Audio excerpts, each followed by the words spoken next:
Chapter 1. The Man Behind the Wheel.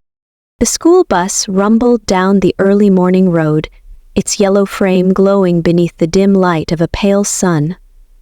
Fog still clung to the corners of the quiet town, coiling around mailboxes and fences like ghosts reluctant to leave. Lena sat at the front bench, notebook in her lap, glancing up every few seconds to look at the man driving the bus. He always wore that same worn-out cap, pulled low over his brow, hiding his eyes like secrets he didn't want the world to see. His name, she had learned from the school directory, was Daniel Carter. A man in his 40s with a quiet presence and a mysterious air that somehow made her heart beat faster. To the students, he was just the bus driver, a shadow in a uniform who opened the door and nodded without ever smiling. But Lena saw something different in him, something restrained, caged. She was 25 and new in town, working as a long-term substitute teacher at the high school, after a sudden vacancy in the English department. Each morning she rode the bus with the students to help supervise. But truthfully, she didn't need to. She had a car. Yet, something about that morning routine, climbing aboard, sitting near the front, observing Daniel through the corner of her eye, had become the part of the day she most looked forward to. He never spoke unless he had to. He didn't listen to music. He didn't even sip coffee. "Morning," Lena offered, trying again that day. Daniel gave a curt nod, but didn't glance her way. His hands were steady on the wheel, his posture straight. There was something so measured about him, like a man who had learned to live carefully. She smiled to herself, amused by the challenge he unknowingly posed.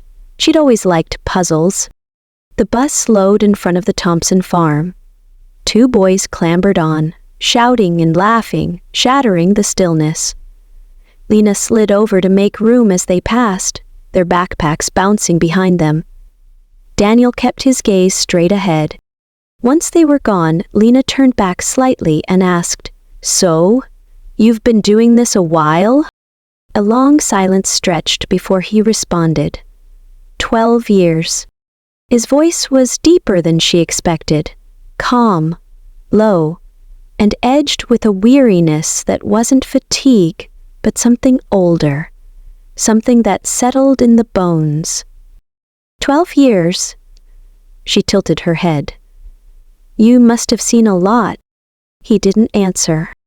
The road stretched before them, unspooling like a ribbon into the trees. Lena turned her attention to the window, watching the sleepy town pass by. Houses half-lit, gardens dewed and untouched, a few stray cats darting across the yards. But her thoughts stayed with him. Who was this man who lived in silence? At school, no one spoke of him. He didn't join staff meetings or luncheons. The only thing she'd heard was a vague mention from another teacher. "He keeps to himself. Something happened years ago. Don't know the details." It was enough to spark her curiosity, enough to light the match. That afternoon, when the final bell rang, Lena climbed back on the bus with the students. She sat in her usual place, closer to the front, a paperback book open in her lap but unread. As the ride progressed, students filtered off, one by one. Houses blurred past, sunlight fading into a soft amber, until only Lena remained, the book closed in her lap. Daniel pulled the bus over in front of the last stop of her apartment complex.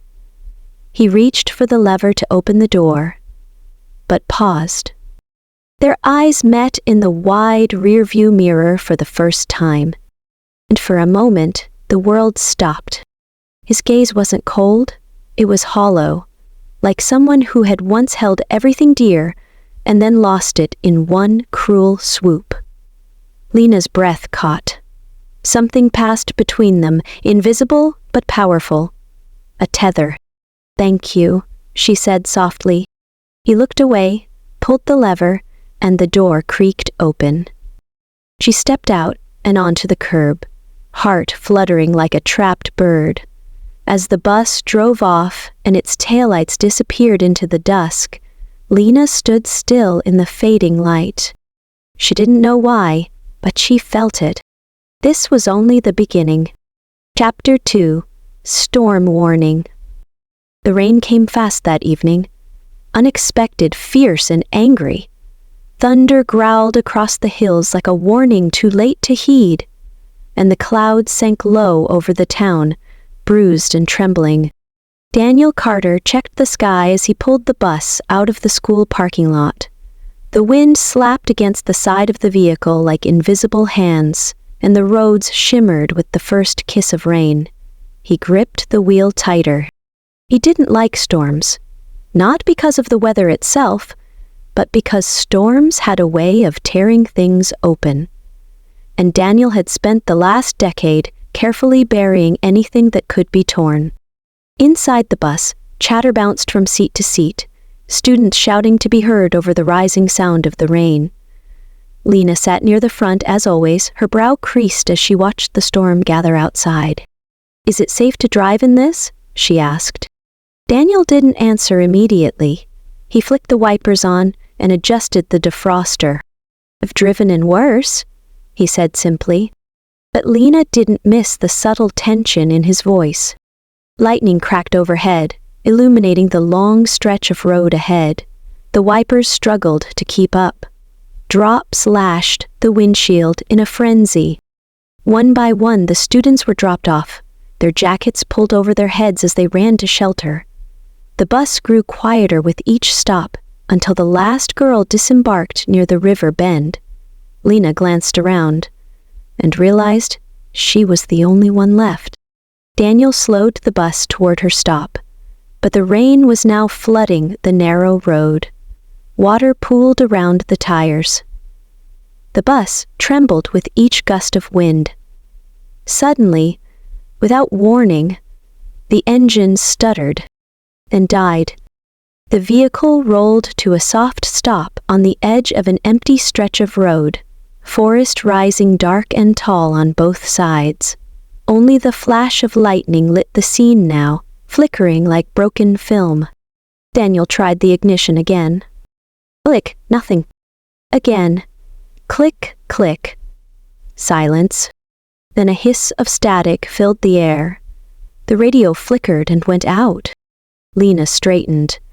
Is everything okay?" Daniel leaned back in his seat, staring out into the downpour. "We lost power. Battery must have shorted from the surge. We're stuck? For now." She swallowed. The temperature inside the bus began to drop, her breath fogging the glass. Outside, the forest swayed violently. "No cell service," she said, checking her phone. Daniel nodded. "Storm. Must have taken down a tower." Lena looked at him. "So, what do we do?" "We wait." Silence fell between them, broken only by the storm screaming against the windows. Time seemed suspended in that small space. The hum of the bus, the cold of the glass, the occasional flicker of light from the stormy sky. Then, for the first time, Daniel removed his cap. His hair was grayer than she expected, thick and slightly wavy. Without the cap, he looked exposed. Human. "You don't talk much," she said softly, watching him. "I don't have much to say," he replied, eyes still forward. "But there's a lot in your eyes," Lena pressed. "Like you've seen things." He glanced at her then, the same glance from the mirror the night before. Heavy, unreadable, but not indifferent. "There's a reason I sit near the front," she confessed, her voice quieter now. "It's not just because of the kids." Daniel didn't speak. His jaw clenched once and he looked away. "People avoid you," Lena said. "Even the teachers. Like you're made of smoke. Like you're not really here. They're smart too." Well? He turned to her slowly. "Because I don't want anyone close. thus safer for everyone. The confession hung in the air, heavy and unfinished. Lena leaned forward, elbows on her knees, studying him. "Did you hurt someone?" she asked. Daniel's eyes darkened, his voice dropped a register. "No, but someone hurt me. And when that happens, you start building walls that no one can climb." Lightning cracked again, closer this time. The light struck Daniel's face in profile, and Lena noticed a thin scar near his jawline, one she hadn't seen before. "You don't scare me," she said after a moment. He blinked. "You should be scared of men like me." "No. I'm more scared of silence, of living a life with no spark in it." Daniel turned fully toward her now, his gaze intense. "Don't look for sparks in broken people, Lena." She held his gaze. "Maybe that's where they burn the brightest." For a moment, neither moved. The bus was quiet, like it was holding its breath with them. The rain softened slightly, as if giving them space. Daniel leaned back in his seat, ran a hand down his face and sighed. "You shouldn't get close to me," he muttered. "I don't know what might come out." But Lena didn't flinch. She reached into her coat pocket, pulled out a small flashlight from her school emergency kit, and clicked it on. "Then let's start with light," she whispered. "You're not alone anymore." Outside, the storm began to drift toward the horizon. But inside the bus, something had shifted. The silence wasn't empty anymore. It pulsed with tension, with electricity, with something dangerously close to desire. Chapter 3. Glimpses of the Past. The next morning dawned dry but gray, the sky still bruised from the previous night's storm. The roads were littered with fallen branches, and puddles reflected the clouds like fractured glass. But the bus was running again. Daniel had spent the early hours repairing the shorted fuse under the hood. Lena stepped aboard with quiet hesitation, different from the way she always had before. There was no cheerful "good morning," no soft joke or curious glance. Just a shared silence, not awkward, but charged. Like a thread stretched between them, pulled tighter now. She took her seat without a word. He adjusted the mirror so he could see her. They didn't need to speak of the night before. Not yet. But everything had changed. At school, Lena tried to focus. But the chalk in her hand felt heavier. Her lessons lacked their usual spark. Her thoughts kept drifting back to the cold, dark bus, to the way Daniel had looked when he said, "You shouldn't get close to me." Why not? What was he afraid of, or worse, what had he done? She found herself staring out the window during lunch, watching the school bus parked at the far edge of the lot, like it didn't belong to the rest of the world. Later that day, she asked the school secretary if she knew anything more about Daniel Carter. The woman's lips thinned. "You're not the first to ask, and you won't be the last. But I'll tell you what I tell everyone. Daniel keeps to himself, always has. And after what happened, I can't blame him." Lena leaned forward. "What happened?" The secretary hesitated, lowering her voice. "His wife and daughter, 10 years ago, car crash. People said it wasn't just an accident, something about the brakes, or the road. Or maybe he was driving? I don't know for sure. No one does. He left town for a while after that. When he came back, he was different." Lena's heart clenched. A man-haunted session, a man carrying a grave. That evening, after the last student left the bus, Lena stayed behind again. She didn't speak at first. Neither did he. The bus engine idled in the driveway of her apartment complex, the air thick with unsaid words. "I heard about your family," she said quietly. Daniel's hands tightened on the steering wheel. I'm not judging, she said. I wanted to understand. There's nothing to understand, he said sharply. They're gone. That's all. Lena reached for his arm, gently, hesitantly. Her fingers brushed the sleeve of his coat. I think there's more, she said. He didn't pull away. But he didn't turn to her either. I was driving, he said after a moment. His voice was distant, hollow. It was raining. Like last night. We were late for a birthday party. Emily, my little girl, was singing in the back seat. My wife kept telling me to slow down. Lena held her breath. I took the curve too fast. The tires slipped. We hit a tree.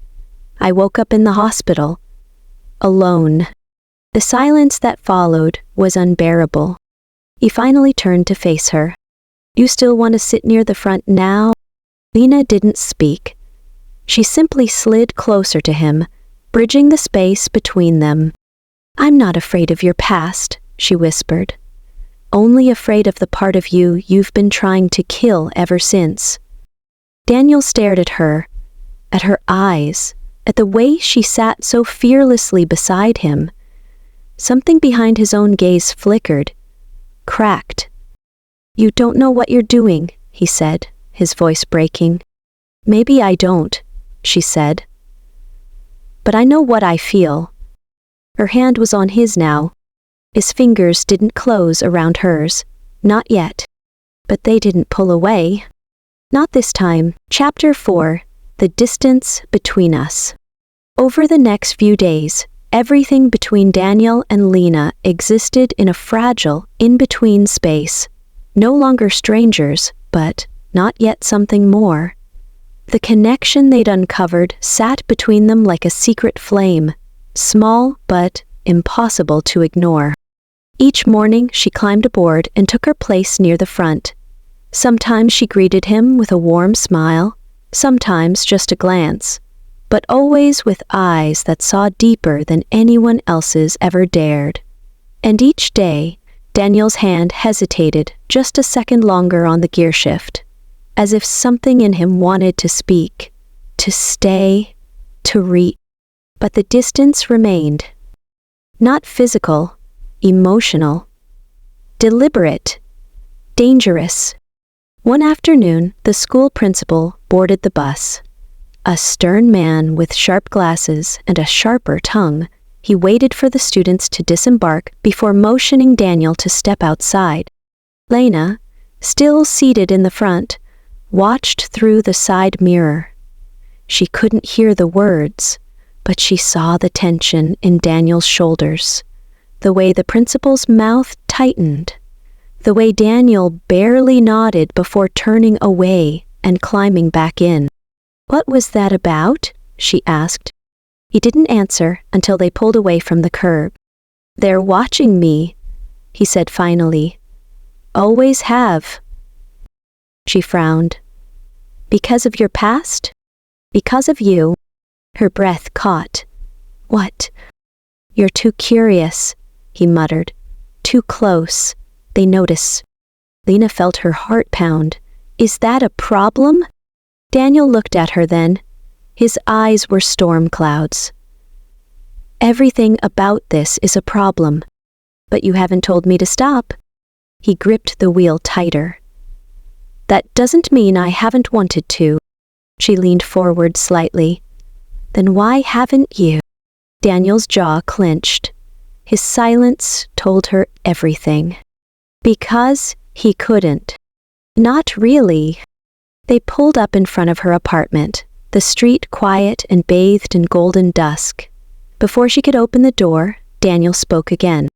You remind me of her, he said softly. Lena turned. Your wife? Oh, my daughter. That stunned her. Not in the way you think, he added quickly, seeing her face. It's the fire, the way you don't back down. Emily had that. Lena swallowed. Is that why you keep pushing me away? Because it hurts? Daniel nodded slowly. Because I'm afraid if I let you in, I won't survive losing someone again. She reached for him. This time, her hand settled over his and stayed there. Warm, steady. You're not going to lose me, she whispered. Not unless you walk away. He looked at their hands. You don't know what you're offering, he said, voice thick. I know exactly what I'm offering, she said. And I don't care if it's forbidden, or messy, or complicated. I've never been more sure of anything. The silence that followed was the kind that only comes when two hearts beat just slightly out of sync, so close to finding rhythm. She finally stood, her fingertips brushing against his shoulder as she stepped down off the bus. Before the doors closed behind her, she turned one last time. You don't have to keep driving in circles forever, Daniel.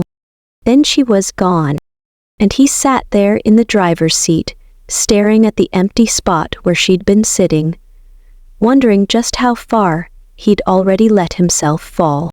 Chapter 5. Close Calls and Closer Hearts. For 3 days, Daniel avoided Lena's eyes. He stuck to his route like his life depended on it. Pick up, drop off, no more, no less. He didn't speak unless necessary, didn't respond to her smiles, didn't wait that extra second to watch her walk away.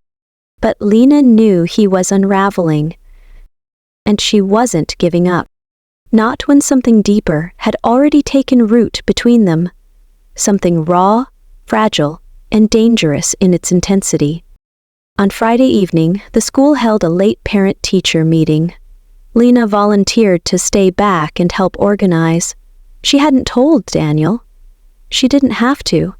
She knew he'd be the one assigned to pick up the late working staff. She was right. By the time the meeting ended, the parking lot was almost deserted. The air was chilled, the moon pale behind thin clouds. She stepped onto the bus last, papers tucked under one arm, her cheeks flushed with anticipation. Daniel didn't turn. He simply asked, "Where to?" Her heart stung. Same as always. They drove in silence. The bus made fewer stops this late. Soon it was just the two of them again, the headlights carving lonely tunnels through the quiet night. "You're pretending," she finally said. He said nothing. "You're trying to go back to how things were, but you can't. You know it. I know it." His fingers tightened around the steering wheel. "What do you want from me, Lena?" "I want the truth." He slammed the brakes without warning. The bus skidded slightly before coming to a hard stop near the edge of the woods, just outside town. The silence that followed was louder than a scream. He stood up, turned to face her, and for the first time, his mask cracked. "You want truth?" he said, his voice low and fierce. "Here it is. I think about you every damn day. I replay every word you've said, every look, every time your fingers brushed mine. I see you in my dreams. I feel you in my chest. And it terrifies me." Lena didn't flinch. "Because of your past?" "No," he said. "Because I thought my heart was buried with them. And somehow, you're waking it up again." She rose from her seat and walked down the aisle until she stood right in front of him. The only light came from the moon, filtering through the windshield. It painted him in shadows and silver.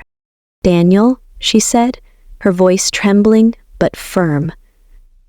"I'm not here to fix your past. I'm here because I feel something too. Something real." He reached up, almost unconsciously, his fingers brushing the side of her face. The contact sent a current between them, a spark they'd been denying for too long. But just as he leaned closer, headlights flashed through the trees, a car turning down the road behind them. Daniel stepped back like he'd been burned. "This can't happen," he muttered, pacing toward the door. "If anyone finds out—" "I don't care," Lena said, her voice fierce now. "I'm not your student. I'm not a child. I'm a woman who feels something real for you, and I know you feel it too." "I'll breathe." "I do," he said, almost a whisper. "God help me, I do." A horn honked in the distance. Reality bled in through the windows like cold water. Lena turned toward the steps, her breath caught in her chest. "Don't let fear win again, Daniel," she said. "You already lost once. Don't lose me too." Then she stepped off the bus and walked into the night, leaving him standing there, torn between the life he thought was behind him and the woman who could rewrite everything he believed about love, loss, and redemption. Chapter 6. Rumors and Roadblocks. Monday morning arrived like a bitter wind. Lena boarded the bus with a quiet confidence, her eyes searching for Daniel's. But this time, he didn't even glance up. His posture was stiff, robotic, as if their moment on the roadside had never happened. But the silence was a mask, not absence, and Lena knew it. She slid into her seat, heart pounding. She wasn't going to let go. Not yet. Not after what he'd confessed. She just needed time. And patience. And maybe courage. What neither of them expected was how fast rumors could spread. It started with a whisper behind Lena's back at the school library. "I heard she stays late just to ride alone with him." Then a snicker in the cafeteria. "Is way too old. What does she see in a guy like that?" By Wednesday, it was full-blown gossip. A teacher pulled Lena aside after class. "Be careful, Lena. You're young. He's complicated." Lena clenched her jaw. You don't know him." "I don't have to. People are watching, and they're talking." Meanwhile, Daniel faced his own storm. The principal summoned him to his office. "There's concern about your behavior with a certain student." Daniel's blood ran cold. "She's not a minor. I've done nothing wrong." "That may be, but perception is reality in our line of work. I'm placing you on a temporary review." Daniel returned to the bus lot in silence. The edges of his world were caving in again, and this time, it wasn't fate. It was choice. That evening, as the sun sank behind the trees, Lena found him sitting alone in the driver's seat, long after the final route. The bus doors were open, the breeze brushing through like a ghost. "You're shutting down," she said. Daniel didn't move. "I'm protecting you." "By pretending you feel nothing?" He finally turned, his face hollowed by the weight of guilt. "They're investigating me. People are saying things about us." "I know. And yet you came." "I always will." He stared at her like she was some impossible miracle. Too good, too close, too dangerous. "Lena, if I fall for you, there's no coming back, no way to hide it." Her voice trembled. "Then don't hide." Daniel reached out, slowly, deliberately, and took her hand. Their fingers laced together like puzzle pieces that had waited too long to find each other. "I spent years in the wreckage of my life," he whispered. "And now, you're the first thing that makes me want to live again." Tears gathered in her eyes. "Then live with me." But just as their lips nearly touched, the sound of footsteps outside snapped them apart. They froze. A voice called out. One of the school janitors walking the perimeter. Daniel pulled his hand away. "You should go." Lena hesitated but nodded. "This doesn't end here, you hear me?" He nodded slowly. She stepped off the bus, her body trembling with the magnitude of what they were risking. But neither of them noticed the figure watching from the shadows beyond the parking lot fence. Eyes narrowed, camera in hand. Click. The flash was invisible in the fading light. The fallout was just beginning. Chapter 7. The Photograph. The photo surfaced 3 days later. No context, no timestamp, just a still frame captured through the grimy lens of secrecy. A close-up of Daniel and Lena, their fingers interlocked in the dim glow of the empty school bus. It was left anonymously in the principal's office. Within hours, everything changed. Daniel was summoned again. This time, the tone wasn't concern, it was accusation. "You've crossed a line," the principal said, slamming the photo on the desk. "Even if she's of age, this is unacceptable behavior for a school employee." Daniel's voice was quiet but resolute. "I never touched her inappropriately. I never acted while she was underage, and I never lied about how I felt." "That may be true, but we can't protect you from public opinion. Or the board." He was suspended. Indefinitely. She found out in the middle of class. The whispers came before the confirmation. Students nudged each other.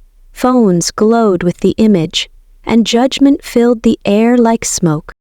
Her hands shook as she scrolled through the cruel messages. Yes, the driver gave her more than just a ride. Slate. She probably begged for it.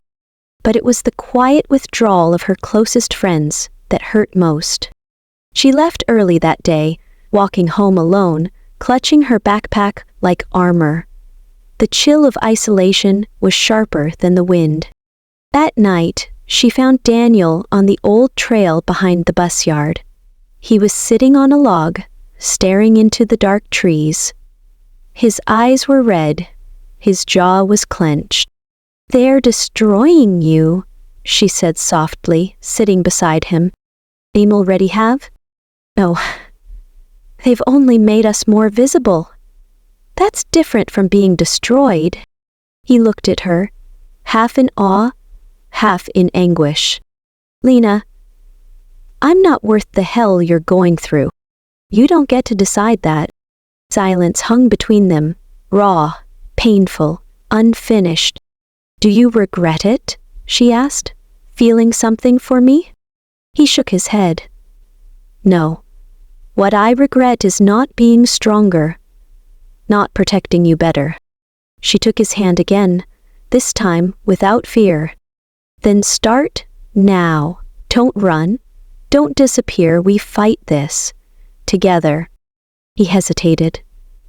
"There will be backlash. A lot more. They'll try to paint this as something twisted." "Let them try," she said, her voice fierce. "The truth is on our side, and love doesn't owe anyone an explanation." The words lingered in the cold night air like firelight. Daniel leaned in, slowly, deliberately, and this time, he kissed her. It wasn't rushed, it wasn't forbidden, it was real. And in that moment, the world didn't matter. But just beyond the trees, someone was watching again. Not a student, not a teacher. Woman, mid-30s, tan coat, clipboard in hand. Her face unreadable. She turned and walked back toward her car. On the windshield, her government-issued badge gleamed under the moonlight. Child Welfare and Ethics Division. Chapter 8. Investigation and Intimacy. The next morning, Lena's mother received a knock on the door that shattered her coffee cup. The woman at the threshold was calm, composed, and utterly terrifying. "Mrs. Rowe, I'm Amanda Gill. I'm with the Child Welfare and Ethics Division. I'm here in regard to your daughter Lena." Lena stood at the top of the stairs, frozen. Amanda stepped inside, her tone clinical. There are allegations of inappropriate conduct between Lena and a school employee. We have photographic evidence, student testimonies, and the school's official complaint. Lena's mother looked back at her, stunned. "Lena, is this true?" Lena's voice was steady. "I'm not a child, Mom. I know what I'm doing." "You're still my daughter," her mother snapped, panic rising. "And he's, what, twice your age?" Amanda stepped between them. "We're not here to judge the relationship, only to ensure no coercion occurred. I need to speak to Lena privately." Upstairs, the door clicked shut behind them. Amanda pulled out a folder, laid the photo on the desk. "Do you love him?" Lena blinked. "Yes." Amanda studied her. "Has he ever pressured you, threatened you, touched you before you turned 18? "No, never." "Deal with him?" Amanda asked softly. Lena hesitated. "Because he's real. Because when he looks at me, I don't feel like a teenager. I feel seen, understood, and safe." Amanda paused, then closed the folder. "Your words carry weight, but public perception is merciless. If you pursue this, you will be dragged through the mud. Are you prepared for that?" Lena answered without blinking. "Yes." Meanwhile, Daniel had been summoned to a district hearing. He sat in a sterile room facing a panel of 5 lawyers, administrators. Amanda Gill. "Mr. Cole," the chairman began, "you've been accused of gross misconduct and emotional manipulation of a student." Daniel remained calm. "She's not a student anymore. She graduated 2 months ago. And what we feel for each other began after that." "Then explain the timing of this photograph." Daniel took a breath. "We were trying to stay away from each other. We failed. Because love isn't something you plan or avoid, it just happens." Murmurs rippled across the room. Amanda watched quietly, no judgment in her eyes, only calculation. After 2 hours of testimony, the board ruled. Pending further review, Mr. Cole's termination will be postponed, but he is forbidden from any contact with Lena Rowe. Any violation will result in immediate legal action. When Daniel stepped out of the building, the world felt colder than ever. That night, Lena found him anyway.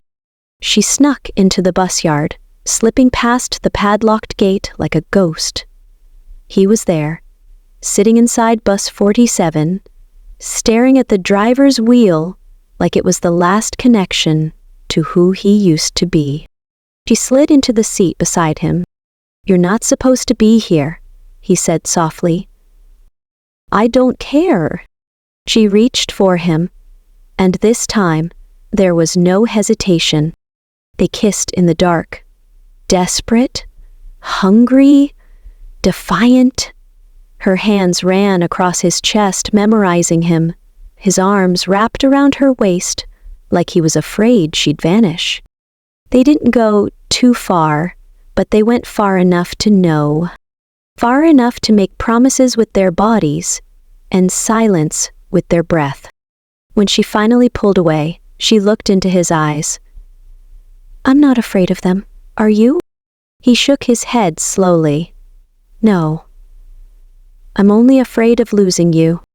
As they sat there, pressed together in the heart of the night, Lena whispered the words that turned the tide of everything. "Then let them come, we're ready now." Outside, the wind picked up, but inside bus 47, it was warm, it was love, and it was war. Chapter 9, The Reckoning. The storm didn't wait. By sunrise, the photo had gone viral, circulating through school groups, local parent boards, and eventually the evening news. Whispers turned to outcry. Headlines screamed of scandal. School bus driver in alleged affair with recent graduate. abuse of power, or forbidden love. But amidst the firestorm, something unexpected happened. Support began to rise. Former students came forward with testimonials about Daniel's kindness, his years of service, his unwavering professionalism. Even teachers, one by one, spoke up in hushed tones. He was the one who noticed when a kid cried in the back seat. He was the one who gave my son his only birthday gift that year. And Elena? She made the boldest move of all. A live video, unfiltered, raw, brave. She stood in her bedroom, holding the phone with trembling fingers, speaking directly to thousands. I'm Lena Rowe. I'm not a victim. I'm not a child. I'm a woman who fell in love. Unexpectedly, yes, but truly. With someone who never crossed a line, who waited until the day I walked out of that school as a graduate, before even daring to touch my hand. She paused, then added, "This isn't a story of manipulation. This is a story of survival, of connection, of timing and truth. And I won't be shamed for feeling something honest in a world built on lies." The video shattered every prediction. Over 1 million views, tens of thousands of supportive comments, even a trending hashtag, LoveOnBus47.